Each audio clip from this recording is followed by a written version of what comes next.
주말 본문에서 다루었던 주제들을 잠시 언급하겠습니다. 베세다에서 맹인을 고치신 일이 기록되어 있었고요.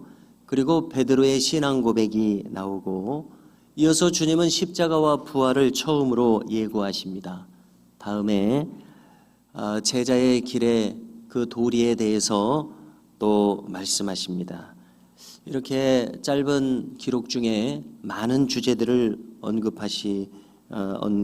주제들이 다루어졌습니다. 그리고 그 후로부터 엿새가 지난 후에 오늘 변화산에서 변모하시는 놀라운 일을 다룹니다. 우리가 주님의 공생애 중에서도 아주 주목할 만한 중요한 사건 중에 하나가 이 변화산에서 변모하시는 사건입니다. 이 일은 단순히 신비스러울 뿐만이 아니라 천국에서 있을 만한 일이 이 지상에 옮겨져서 목격되는 아주 중요한 사건이었습니다. 주님의 좌우편에서 대화를 나눈 인물들이 어떤 인물들입니까? 바로 구약을 대표하는 두 선지자들 엘리야와 모세였습니다. 이것은 예수님이야말로 성경 전체의 주제임을 잘 보여주는 대목입니다. 예수님이야말로 성경의 주인공이시고 또한 결론이심을 상징적으로 잘 보여줍니다. 그리고 바로 이 두 사람의 선지자들의 대표가 나타남을 통하여 그들이 예언하였던 메시아가 바로 이 예수님인 것을 잘 보여주는 상징적인 장면입니다. 이때 베드로가 이 놀라운 영광을 목격하고서 이렇게 이야기합니다. 5절입니다.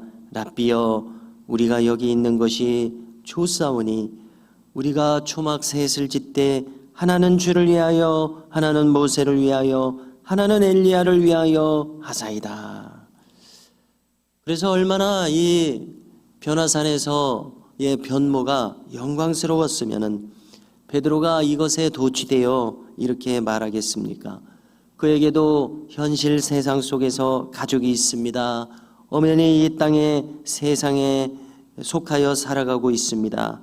미리 맛본 천상의 영광이 얼마나 좋으면은 이 모든 것을 망각하고 기꺼이 그 영광에 속하고자 하겠습니까? 그러나 오늘 성경은 분명히 기록합니다. 그들이 처음 경험하는 두려움 속에 있었기에 자신이 하는 말이 무슨 말인지도 몰랐다고 기록합니다. 분명한 정신 속에서 하는 말이 아니라 자신이 하는 것이 무슨 뜻인지도 모르면서 하는 이러한 상황이 펼쳐졌습니다. 이때 구름 속에서 음성이 들립니다. 이는 내 사랑하는 아들이니 너희는 그의 말을 들으라. 이것은 하나님의 명령의 말씀입니다. 너희는 그의 말을 들으라. 이것은 무슨 의미입니까? 제자들은 주님의 부르심을 입고서 3년 동안이나 주님을 따르고 있었습니다. 그러나 그들의 생각과 행함은 여전히 온전히 제자됨의 모습을 갖추지 못하고 있었습니다. 쉽게 말해서 아직도 지금까지 살아오면서 체득했었던 자기 자신만의 생각과 그 행동 방식에 갇혀 있었습니다. 그래서 하나님의 말씀으로서 생각하고 행동하는 훈련이 이루어져 있지 않습니다. 그래서 장차 예수님과 함께 임하시게 될 하나님의 나라를 오해했습니다. 이른바 정치적인 메시아를 이스라엘 사람들은 기대했었습니다. 그런데 제자들도 마찬가지였습니다. 그래서 그들은 주님께서 승천하시는 장면에서도 사도행전 1장을 보면은 이렇게 묻지 않습니까? 그러면 주님의 나라가 임하실 때가 바로 이때니까 라고 물었었던 것입니다. 이때 주님은 밝히 말씀하십니다. 때와 시기는 아버지께서 자기의 권한에 두셨으니 너희가 알 바가 아니요 오직 성령이 임하시면 이하는 생략합니다. 이렇게 그들의 생각을 주님은 교정해 주기를 원하셨습니다. 너희의 알 바 아니요.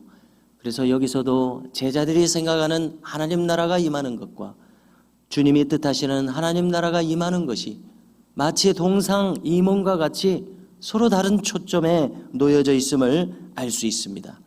제자들은 여전히 하나님의 나라가 이 땅에 어떠한 나라나 왕국의 형태로 임하실 것이라고 오해했었던 것입니다. 그러나 주님은 밝히 말씀하십니다. 하나님의 나라는 너희들이 생각하는 것과 같이 그런 가시적으로 임하는 나라가 아니니라. 때와 기한은 아버지의 권한에 있으니 너희의 할 바가 아니니라. 오직 너희의 할 바는 오직 성령이 임하시면 권능을 받고 땅끝까지 이르러 내 증인이 되는 이 일이니라 말씀하여 주십니다. 그렇습니다. 구름 속의 음성은 밝히 말씀하여 주십니다. 너희들의 생각을 좇는 것이 아니라 주의 말씀을 들으라.